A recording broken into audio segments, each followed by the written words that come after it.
Hello, everyone. Welcome to the Vedic Astrology Podcast. My name is Fiona Marks. I'm delighted to be hosting the episode today.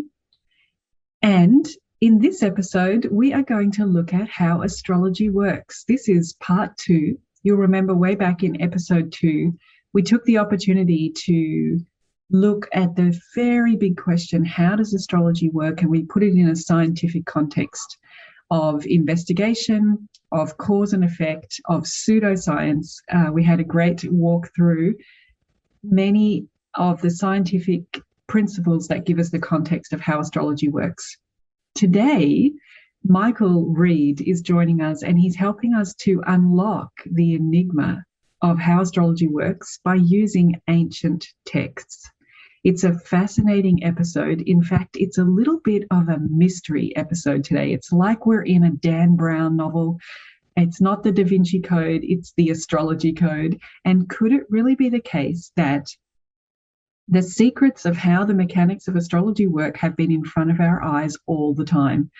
So Michael's going to lead us through his detective work and put all of these pieces together. And we're going to be consulting sources that you and I are probably already familiar with. There's this whole idea that sometimes knowledge is hidden in plain sight. So we're going to look at about 5 key areas. The first 2 are around the 5 koshas and the 3 bodies doctrine. So I'm sure that you have come across these before, and we're going to go through them in detail if you haven't, so don't worry. So the 5 koshas comes from the Taittiriya Upanishads, and the 3 bodies doctrine comes from the Sarira Traya. We'll be looking at those. And then we're going to be consulting Brihat Parashara Horasastra. We're going to look at chapter 2, narration of the avatars, and chapter 4, rasis described. So these are texts that we're all familiar with. Then we're going to consult the Rig Veda and find out all about a deity or a god named Varuna. And finally, we're going to look at the Yoga Sutras of Patanjali and get into Sutra number 2. So are you going to join us on this detective hunt today through these ancient texts to answer the question, how does astrology work? I hope so. Let's get started. So to begin, let's refresh our knowledge of the 5 kosha model. This is the idea that our experience of being alive, of being fully ourselves, is actually happening in different layers of subtlety. And I'm going to allow Michael now to explain this in much more detail. Way I like explaining it to people is it's how consciousness comes from its pure unborn form of being unified with God, or whatever it is you want to call it, into an actual human form, right? Through different layers. There's actually a layered process to that. And that's what the 5 koshas are. The 5 koshas, from the most subtle to the most dense, I'm going to read for you now, are the Anandamaya kosha, the Vijnanamaya kosha, the Manomaya kosha, Pranamaya kosha, and Annamaya kosha. And so we're going to explain what each of those is really all about. So the most subtle sheath is the Anandamaya kosha. So Anandamaya means composed of Ananda, and Ananda means bliss. So the Anandamaya kosha, quite simply, means composed of bliss. And it's, as we said before, it's the subtlest of the 5 sheaths. Okay? In the Upanishads, this sheath is also known as the causal body. And when we're in deep sleep, when the mind and senses aren't functioning quite as intensively to the external world, the Anandamaya kosha is what stands between the finite world and the self. So Anandamaya, or that which is composed of supreme bliss, is regarded as the most innermost sheath as it relates to the level of the soul, right? In other words, it's the most subtle in relation to the soul, or even beyond that, one's unity with divinity. So the most subtle of those, beyond the realm even of space, is the Anandamaya kosha, or the bliss sheath. So the bliss sheath normally, as we were saying, has its fullest play during deep sleep, while we're in the dreaming and wakeful states. In the wakeful state itself, it has only a partial manifestation. Okay, the blissful sheath is a reflection of the Atman, which is pure soul.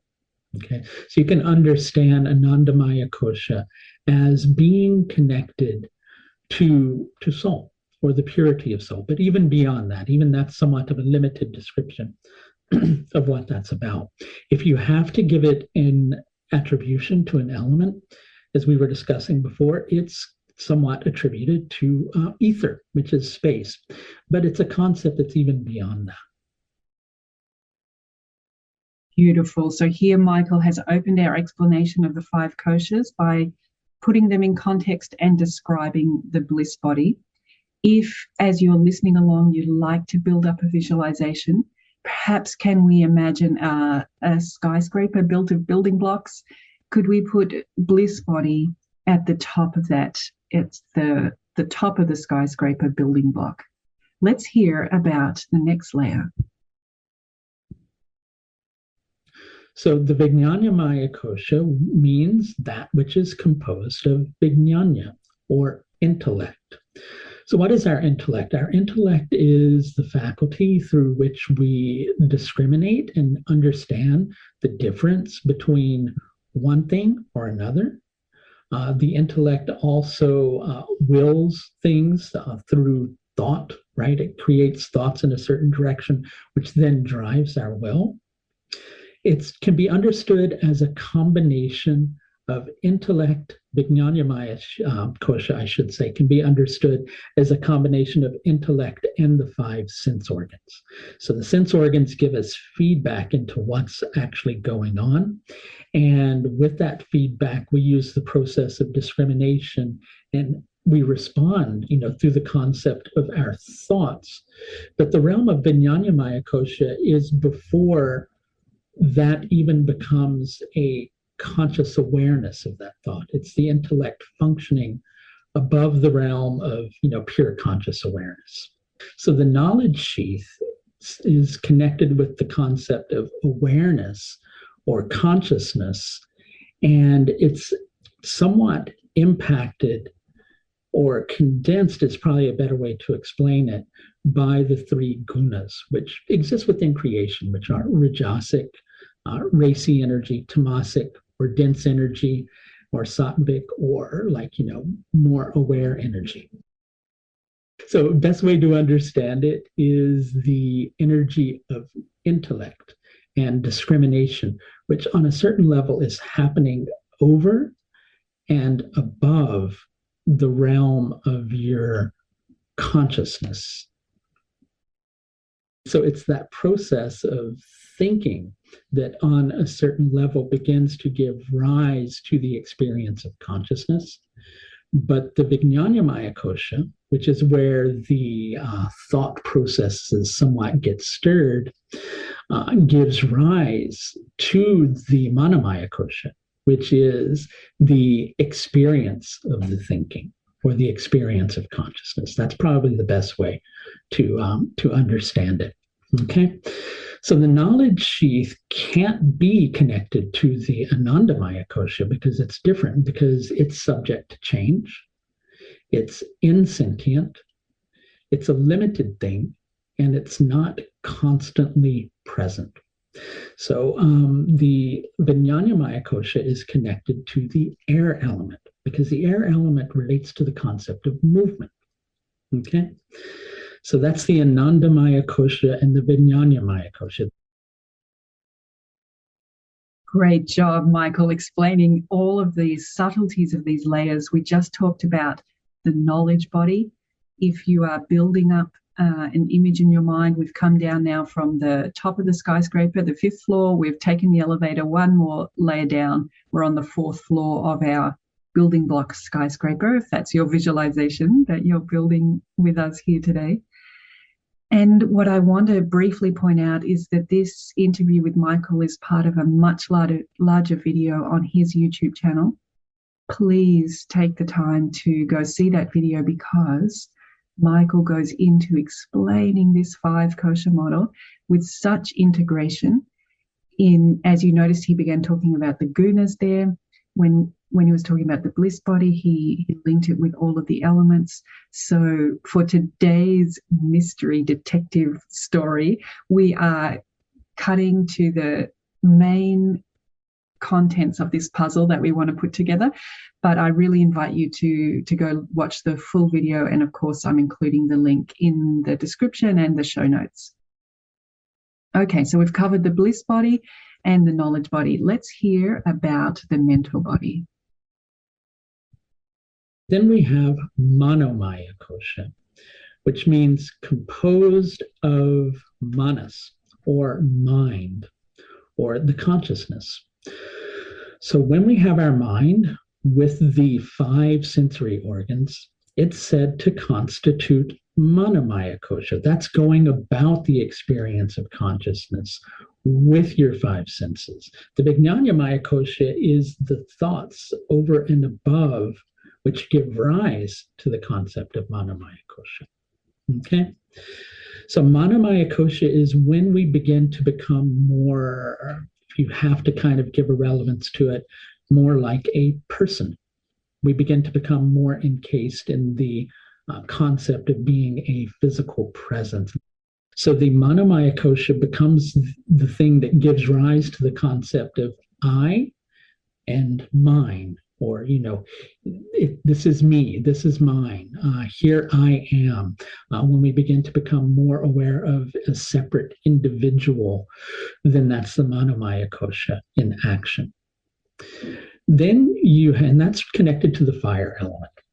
Okay? Fire element, gives, warmth. And in this instance, manomaya kosha gives warmth to existence. It equally gives the concept of motion, because the mind is constantly moving, or motion within the physical realm, which is another element of fire, somewhat a little different than the concept of, and I know this sounds very odd, but a little bit different than the concept of the air element, which is about things getting displaced so they naturally move. Fire element is self-induced movement. Okay, self-induced movement of the mind is probably a good way to understand that. I love that, self-induced movement of the mind. It just describes so much of the experience of suffering and being human. Anyway, I digress. We are just recapping that Michael explained the mental body. So if you're building this visual model with me, we've come down from the bliss body on the 5th floor. We've caught the elevator down to the 4th floor, the knowledge body. And now we've taken the elevator one more level down into the mental body. And let's find out now about the energy body. Then we have pranamaya kosha. Most people understand the concept of prana. Prana is the vital principle that tends to give energy to the body. And really, it holds together the body and the mind, which, if you notice, when your mind gets bothered by an experience externally, what do we hear constantly when people are stressed? We're constantly hearing. And you see that the breath starts getting short because the person's mind is getting a bit disturbed and stressed out, and the body responds to that. And that's pranamaya kosha at work. So prana, or the vital principle in the body, pervades the organism, and its physical manifestation is through the breath. When this vital principle of prana exists in the organisms, as long as it exists there, life will continue for the person. And when prana no longer exists, then the person's life is considered to be over. When the pranamaya kosha is coupled with the 5 organs of action, it forms the vital sheath. okay, which is the pranamaya kosha, which then becomes more denser and becomes like, the actual body, as we're going to talk about here in a moment. Okay, it's a modification of vayu or air, but this is going to be really confusing because pranamaya kosha is related to the water element. Okay, and it's how that emotion gives rise to the shifts and the changes within the vitality of the body. But pranamaya kosha itself is also connected to vayu or air as it enters into and comes out of the body. And those are the things that tend to stir the prana. Okay, that's our description of the energy body. Thinking about our visualization, we've come down one more elevator stop now. We're right on that second floor, the energy body. And let's hear about the final sheath, the final layer, the physical body. Then you have the most dense kosha, which is the annamaya kosha, which translated means that which is composed or nourished by food. Okay. And the reason it's called this is because through the annamaya kosha, it's how we identify ourselves as going, here I am as a human, with skin, eyes, bones, etc. But the real reality is knowing yourself as not just being this body. So the physical body is formed of the essence of food, and birth and death are the attributes of the annamaya kosha. And this most closely relates to the earth element. Wonderful. Here is our full description of the 5 koshas, the 5 layers, the 5 bodies. And if you think of your building block skyscraper, we now have the physical body as that first body on the ground. Above that, the energy body. Above that, the mental body. Above that, the knowledge body, with the bliss body as our 5th building block in our visualization of this model as a skyscraper or tower. And another way that you might like to think about this model, those of you who follow the podcast know I love analogies. You might have listened to astrology as symphony music. So you know that I gain a lot from comparing how one thing is similar to something else. For the 5 koshas, I think one of the ways that we could understand this model is to think of the car and the physical car as being the physical body. So that metalness and the tires and all of the physical attributes that we touch that are the car, that is our physical body. And for the energy body, we could imagine the car's electrical system. Now, I do know that in cars, you can actually replace the wiring or replace the battery, but let's imagine that that's not the case. When the battery runs out or when the wiring stops working, it doesn't matter how much fuel you put in the car, it's not moving anywhere without that vital spark of electricity that's transmitted through the body. So let's think of the car as the physical body and the electrical system as the energy body. And then that leaves me with the driver as the mental body, the person who is moving the steering wheel. The driver thinks that this is my car and my identity is wrapped up in my car. And, we all know people who identify with their car. And it also feels pretty great to be the driver. You can move this vehicle around. So it definitely gives one the sense of one's ego. So mental body could be the driver.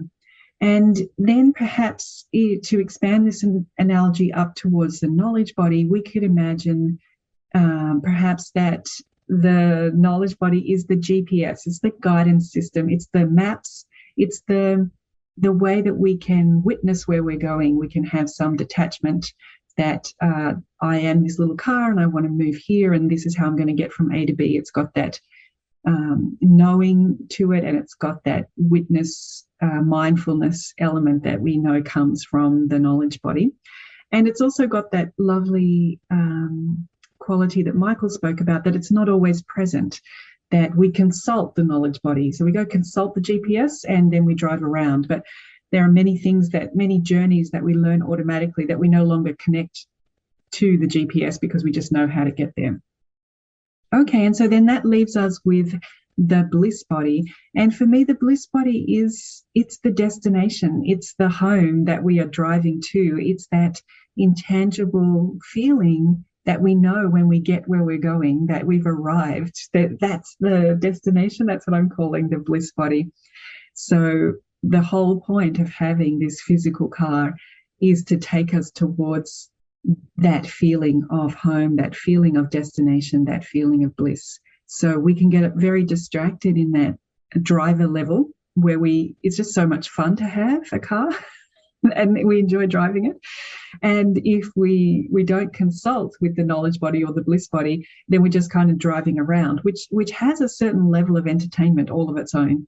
But eventually the experience of being alive, we do want to check in with the GPS, and the GPS is only useful if it's connected to that home destination, to where we're really going, to that feeling of bliss, of home.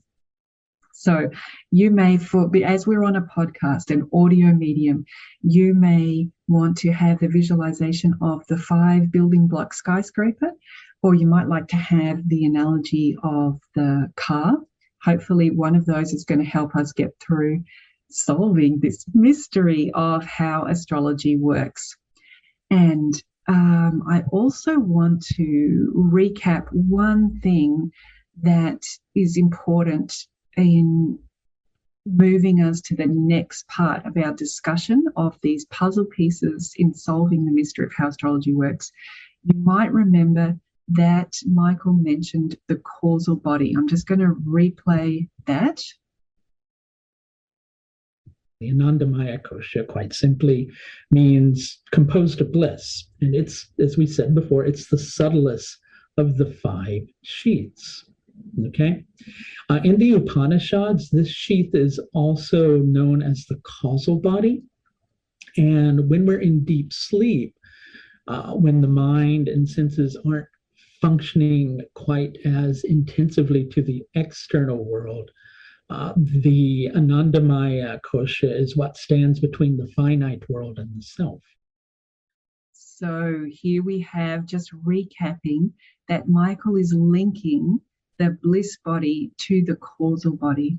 And by doing that, he's bringing in the 3 bodies doctrine that we spoke about at the beginning. So we're moving on slightly to another text here. We're just integrating the 5 koshas with the 3 bodies. The 3 bodies are the causal body, the astral body, and the physical body. That's the 3 bodies doctrine.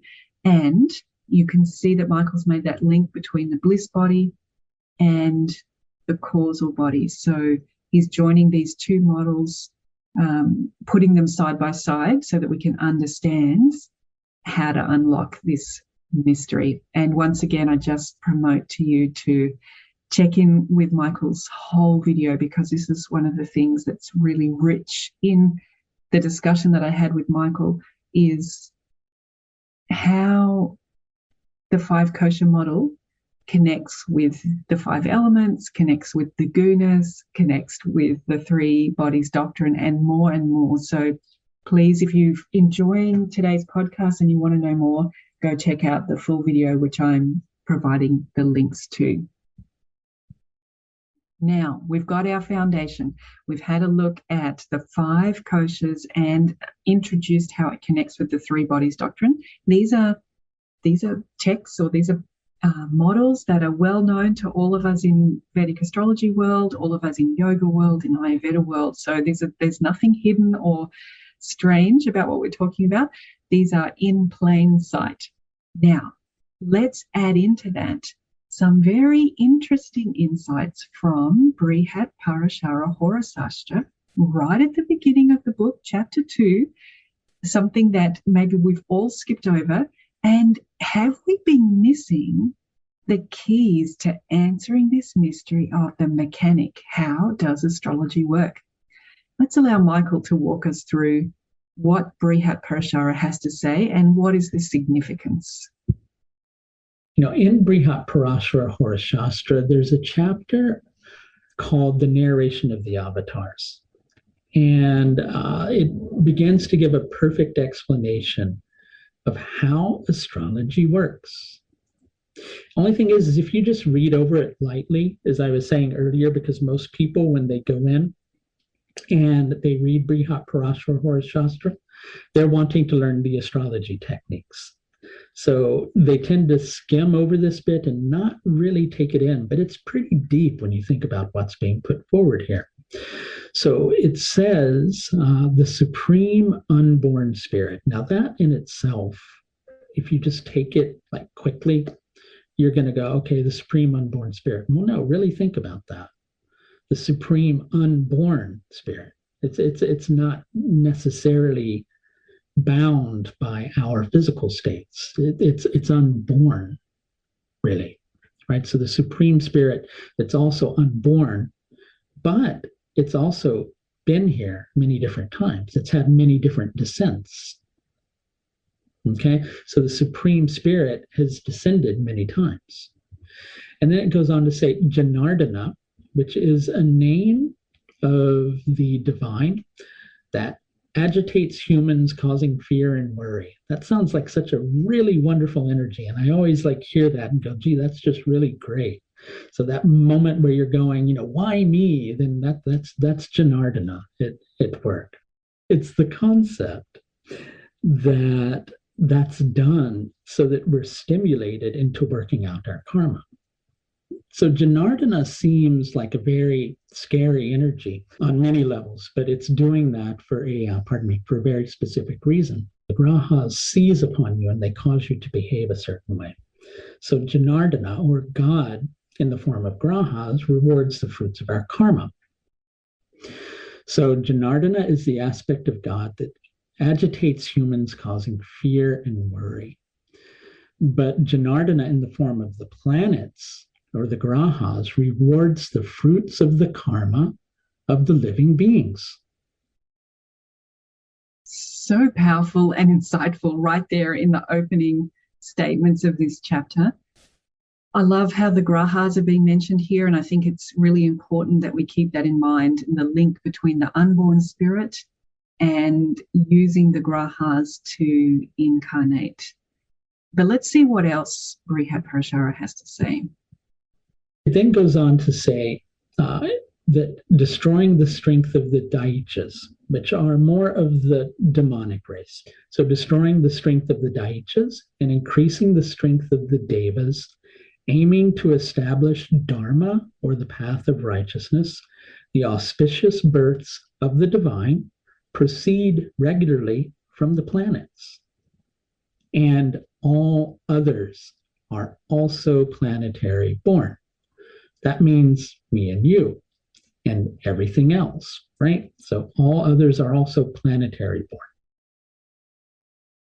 Just so beautiful to link those births of the divine, not only to the avatars, but also to you and I. We're all going through the same experience of rectifying the karma through the grahas. And there's even more. Let's hear.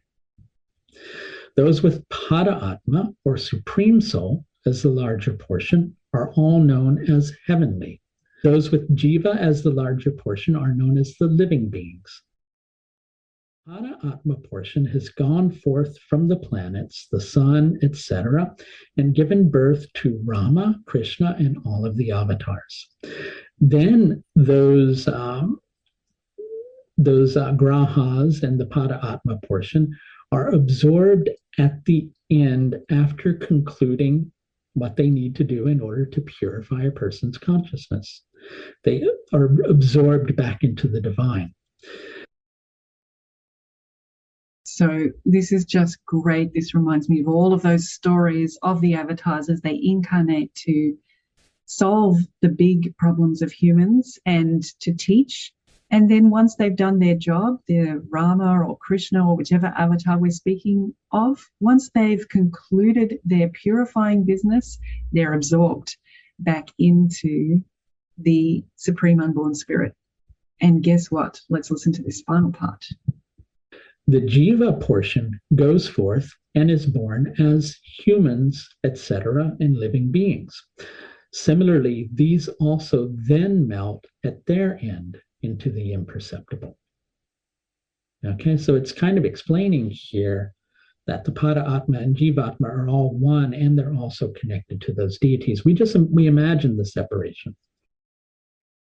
Yeah, that's so beautiful. These beginning sutras of chapter 2 really giving us a context. And let's bring this over to our mental diagram, that we have the tower stacked of physical body, energy body, mental body, knowledge body, bliss body at the top. We've noticed that the bliss body is the same as the causal body from the three bodies doctrine. And then taking a statement here from chapter 2 of Brihat Parashara Horasastra, the Supreme Unborn Spirit incarnates through the planets to resolve the karma of the living beings. And I want to just highlight here, if we're building that layer, so we've got bliss body is the same as causal body, and we know that it relates to the statement about the Supreme Unborn Spirit, because that's kind of bliss body territory right there. It incarnates through the planets. So let's add planets as well to this very top layer of the table that we're building in our mind, and how important the planets are for allowing the spirit to incarnate in order to resolve karma. The grahas, the planets, are the energies that pull at that consciousness, bring it into a physical form, and allow the karma to play out, so that things can be rectified, things can be cleansed, cleared, and we are released from our karma and returned to bliss. So this is what we can take from Brihat Parashara Horasastra chapter 2. We've integrated it with the 5 koshas and with the 3 bodies doctrine. And our mystery continues. What else can we find out from Brihat Parashara Horasastra? The rashis are a field in which those incarnations of Vishnu, or those planetary energies, operate. And that's what begins to be described here in this chapter on the Rashi characteristics, where he goes on to say the imperceptible Vishnu. So that which is imperceptible but also permeates everything. Janardana is also the Kala Rupa, or the figure of time, whose limbs or body parts become unconscious as the rashis, or the signs, beginning from Misha, the round. Okay, so this is saying that the rashis are unconscious body parts of Vishnu. And this is a very important puzzle piece, isn't it? And we're going to add it to our mental model. But before we do, let's just highlight, this is from chapter 4 of Brihat Parashara Horasastra. The description of the rashis, this is Sutra 2. And I also want to highlight that, have you noticed how the avatars are gods and deities? We just spoke about them in chapter 2. We know that the nakshatras, for example, all have deities, but have you ever noticed how the rashis have earthly creatures? If you think about all of the archetypes or symbols that go with the signs, they're all animals or humans. We've got Gemini, the twins, we've got Scorpio, the scorpion, Pisces, the fish.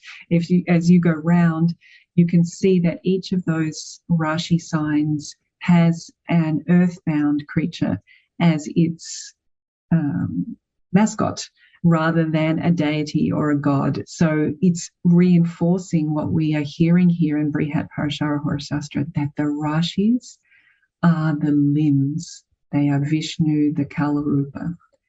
So if we take that to our mental model, we were building up, last time we came to this model, we were building up the bliss body, that layer going across the top there with the causal body, and all the way over to the planets.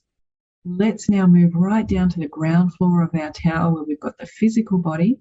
We know that that maps to the physical body in the three bodies doctrine. So we can add that to that layer. And now we know from Brihat Parashara Horasastra that Vishnu is Kalrupa and is the limbs of the rashis. The rashis have a link to the physical body. Let's add them in at that layer, that the physical body and the rashis have something to do with each other. Whereas if we go all the way to the top of the tower, the bliss body, we know that the planets are what's involved in pulling the bliss body into physical experience. So we know something about the causal body. We know something about the physical body. What about the astral body? What do we know about the astral body? How is that bridging the gap between the physical body and the causal body? And what communicates between those planets and the rashis? That's where we're going to go next, is have a look at the astral body. But before we do, let's just wrap up this section as Michael just summarizes the journey we've been on so far. Then those energies of the signs are taken and they're made on a certain level more dense and focused and fine-tuned into interacting with the bhavas or the houses or the different areas of our life. So the planets are creating the stir within our existence, and then that's being like focused through the rashis so that it impacts a certain area of our life. Great summary of what we've covered so far with the 5 koshas, the 3 bodies doctrine, and 2 important chapters from Brihat Parashara Horasastra. This leaves us with another tangent to go looking in our mystery. We've got another area that we can investigate, because so far we haven't heard about the astral body and how is that bridging the gap between the physical body and the causal body. We also haven't heard anything about the nakshatras. Nakshatras are a different thing all of their own. They act as a messenger from the Annamaya kosha, the Vijnanamaya kosha, into the realm of the Manomaya kosha. So they're like the bridge, so to speak. All right, let's see what else we can find out about the nakshatras. It sounds like it's time to fill in that part of the puzzle. To do that, we are going to learn more about a god named Varuna. The deity Varuna, who is a Vedic deity who seemingly was connected to different things, but he's not really. So Varuna as a Vedic deity was first connected with the skies. And a saying about Varuna was that he placed the stars in the firmament and split heaven and earth asunder. Okay, so the stars being placed in the firmament means that Varuna is responsible for creating the nakshatras, because he created the stars, which is what the nakshatras are. They're sections of the skies connected to fixed stars. Okay. Then he's connected to water, which we'll explain here in a moment. Then justice, and then the concept of truth. We'll revisit how all of those are interconnected. There's something so beautiful about that statement, isn't there? Splitting heaven and earth and creating the stars in the firmament as a way to reconnect heaven and earth. I think it's something beautiful about the role of astrology for all of us. But let's keep going about this multi-talented god Varuna. Varuna was also one of the Adityas. So the Adityas are known as the sons of Aditi, who's the boundless mother. Okay, so the Adityas are the children of Aditi. So the Rig Veda lists 7 of these, while the text Bhagavata Purana lists 12, which are then referenced to the sun. So if Varuna is connected as one of the Adityas, then that means that Varuna is connected to the sun. Okay, because the adityas are 12 different versions of the sun, turned into deities. And so that's something that we're supposed to note. Now, the sun in astrology relates to the Atman, or the soul.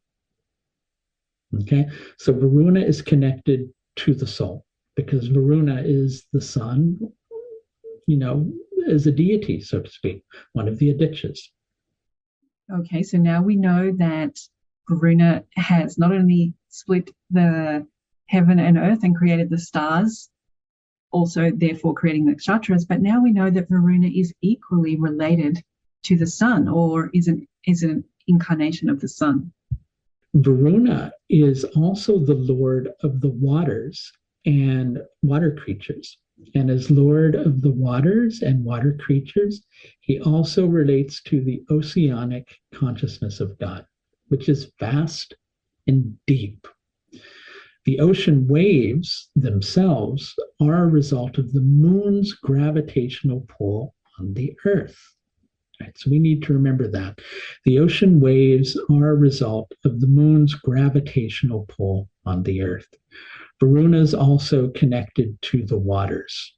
So that means that if Varuna is connected to the waters and to consciousness and to nakshatras, Varuna is connected to the experience of consciousness and equally the experience of the nakshatras, which are stars in the sky. And for there to be those stars in the sky and the splitting of heaven and earth asunder, there has to come into existence the concept of duality and how to rectify that experience of duality, which is generally done through the nakshatras.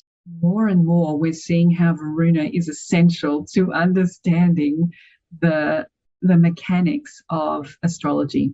I wonder if there's any more. Let's listen. Now, Krishna, which is the incarnation of Vishnu that's connected to the moon, states that amongst water creatures, he is Varuna.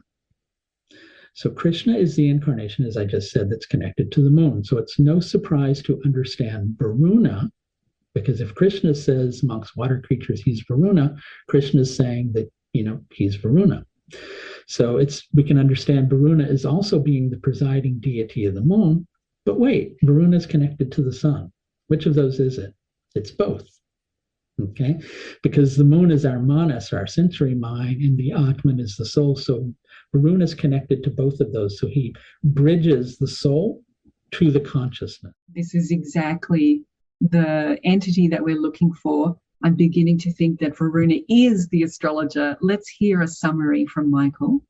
Because the moon is our manas, our sensory mind, and the Atman is the soul. So Varuna is connected to both of those. So he bridges the soul to the consciousness. Okay, and he placed the nakshatras in the sky. So he placed the nakshatras in the sky and he creates movement within the waters through the oceans, because the ocean waves are a result of the moon's gravitational pull on the earth. And there's an experience within that stirs the oceans of our mind. Then we go through the experience of rectifying our consciousness. Okay, so Varuna placed the nakshatras in the sky, and each night Varuna, as the moon, visits a different one. As he does, he creates waves of consciousness. The moon is also connected to the earth, which we can understand as the rashis. When people say the earth doesn't exist in astrology, tell them that it's the signs, okay? And then they'll understand.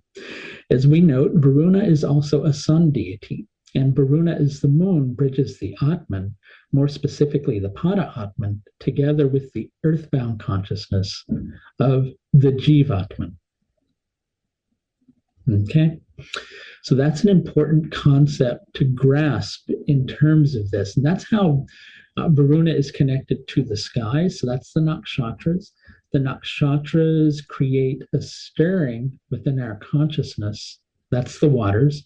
That then causes us to rectify our karma and to experience truth. And that's how Varuna is connected to all of those experiences. Just loved hearing about Varuna. What Michael has researched and brought together for us here, we can see is that missing link for the mental diagram that we're building up in our mind on the podcast today.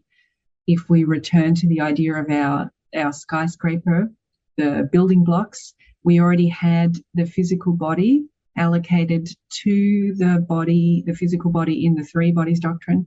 We had the bliss body allocated to the causal body in the three body doctrine, but we didn't know what was going on in the astral body. And it's interesting, isn't it? The astral body even has that word astral in there. It has the word stars right there. And now we know that Varuna is really that deity that is moving between the causal body and the physical body, churning through the oceans of consciousness, connecting the soul to the body through the movements of the moon, spending a night in each nakshatra. So then the nakshatra is right over on the far end of our layer diagram that we're building. We had the planets linking to the bliss body. That's the grahas that pull consciousness into the physical experience. We know at the bottom we've got the rasis representing the physical body.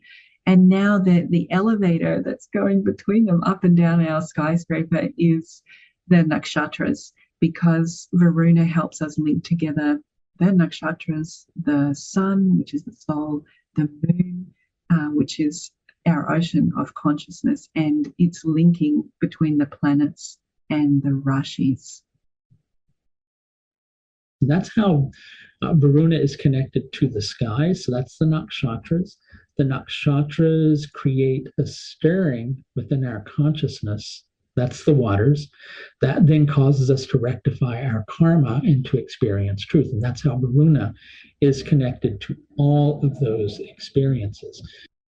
So here, Michael is really giving us the physical mechanic of how astrology works. It's not answering it in some philosophical or some contextual way. It's talking about the power of the moon and the moon's link to our mind, the importance of sleep, the importance of nighttime when the moon moves through each of these nakshatras, translating as a bridge between the planets and the rasis, between our bliss body and our physical body, by going through, churning the oceans of our knowledge body, mental body, and energy body. So it's like updating our sense of the destination through this physical mechanic of how astrology works. What a detective, what a mystery we have been solving here today. And would you believe it, Michael's got even more to share. We have got a link as well with Patanjali's Yoga Sutras, and we're going to listen to Sutra number 2. There's a sutra in the Yoga Sutras of Patanjali. It's one of the first ones. I think it's actually Sutra 2. And it's the translation of it means that the yoga is stopping the modulations of the mind. Okay, so it's stopping or not being impacted by those waves, right? When we get to that state, we're no longer going through the experience of waves or ripples, or the experiences that we're having no longer stir us or create disturbances in our prana or in our vitality. So here, following with Michael, not only have we understood the mechanic of astrology, that the moon moving through the nakshatras is linking all of those layers, the 5 koshas, the 3 bodies doctrine, and helping humans, the living beings, to resolve their karma. So that's the mystery that we've kind of been on, and we've solved with all of these puzzle pieces. But now Michael is leading us even to say, what is the significance of that? And we can see that right here in Sutra 2, we have this phrase, regulating the modulations of the mind, which is exactly what Varuna, the nakshatras, that experience of being alive, is giving us modulations of the mind. And we can see that the sutras go on to talk about the 5 modulations of the mind. There's understanding, misunderstanding, imagination, sleep, and memory. And our ears prick up at sleep, because it's one of the things that has connected the whole podcast today, is that when we are in the sleep state, we are more able to connect to the bliss body. So we know that something about the mechanic of astrology and rectifying our karma works through that sleeping, through that connecting with the bliss body. But also we can see that understanding and misunderstanding are also modulations of the mind.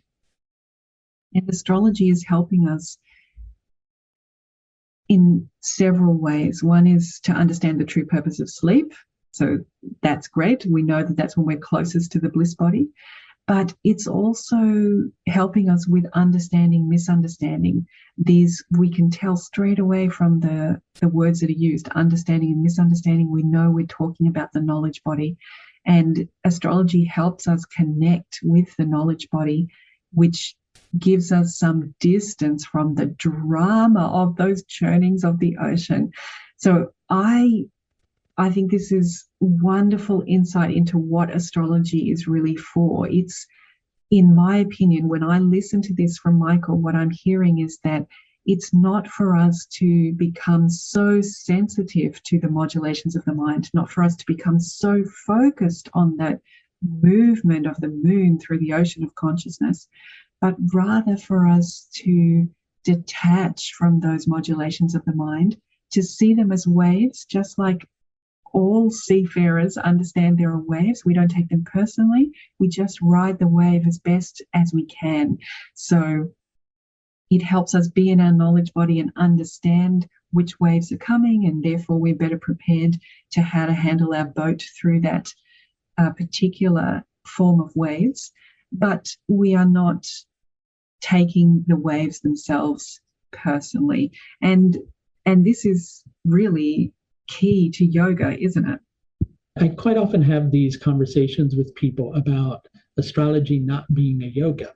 And it really is on a very deep level a yoga and a way of a path or a way or a path of beginning to understand yourself and doing the work that you need to do so you can get beyond that experience of being, bound by what's going on in your life. Yes, this is the gift of the mystery that we're solving today by looking at the ancient texts. Is not just the mechanic, which has been in front of our eyes the whole time, unveiled here by Michael's detective work, but also the purpose, what we can really do with that. So astrology can help us move into our knowledge body in relation to the stirrings of the oceans of consciousness, because it objectifies all of those movements. It takes them and places them somewhere where we can witness them rather than being in the middle of them.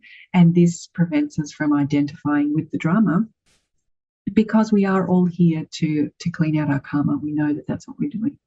So what is the role of the moon? What's the job of the moon? The moon's job, or the consciousness's job, is to reflect the light of the Atman, or reflect the light of the soul, reflect the light of the sun. And the moon waxes and wanes in its capacity to do that. So we get caught up in this turbulence of our existence. And so the moon's a really wonderful planet to explain the concept of manas, or sensory mind. We get lost in it sometimes, and we don't see that purity. And that's why the nakshatras are so vitally important. And nakshatras are connected to every single planet. Nakshatras can be connected to, if you work with house cusps, you can connect nakshatras to houses. So really everything can be connected to a nakshatra, and you can understand how you're supposed to grow any experience in your life. That's such beautiful sharing from Michael, such generous insights into how to use the nakshatras, but also such compassion, the reminder to have compassion with the self, because the moon, that is key to the mechanic of how astrology works, it is changing every night. It's waxing and waning all the time, creating these modulations. So it's natural that we have, while we haven't been aware of this insight, of course we get affected by those changes in the moon. And with knowledge, we can begin to regulate the modulations of the mind, have that healthy relationship with the waves, knowing that they are occurring rather than taking them personally. So let's recap this incredible mystery journey that Michael has been so generous to share with us in all these inputs from different ancient texts and answer the question how astrology works in a very mechanical way, the actual process. So astrology works by the moon churning the oceans of consciousness. Each night it travels through a nakshatra. Therefore, it's linking the planets, the causal bodies, to the rashis, the physical body, and all the layers in between, helping the living beings to rectify their karma. What a powerful journey Michael has taken us on. I'm going to leave the last couple of phrases for him. Here we go. That's how Varuna is connected to the sky. So that's the nakshatras. The nakshatras create a stirring within our consciousness. That's the waters. That then causes us to rectify our karma and to experience truth. And that's how Varuna is connected to all of those experiences. And finally, reminding us the job of the moon. The moon's job, or the consciousness's job, is to reflect the light of the Atman, or reflect the light of the soul, reflect the light of the sun. And the moon waxes and wanes in its capacity to do that. So we get caught up in this turbulence of our existence. And so the moon's a really wonderful planet to explain the concept of manas, or sensory mind. We get lost in it sometimes. And we don't see that purity. So beautiful. Thank you, Michael Reed, for sharing all of your investigation with us, for answering this question, how does astrology work? You've answered it in a completely different way to episode 2. I want to thank everybody who has listened to the podcast today and invite you to let us know, what are your reflections from today's podcast? What does it make you think about? What insights are you having? Get onto the blog and share your thoughts. And please also go ahead and watch the YouTube video on his channel, where he's got the time and the freedom to go into so much more of the interconnectedness of these ancient texts. Thank you so much for your company. I look forward to seeing you and listening with you, talking with you on the next episode of the Vedic Astrology Podcast. Until then, stay well. Bye.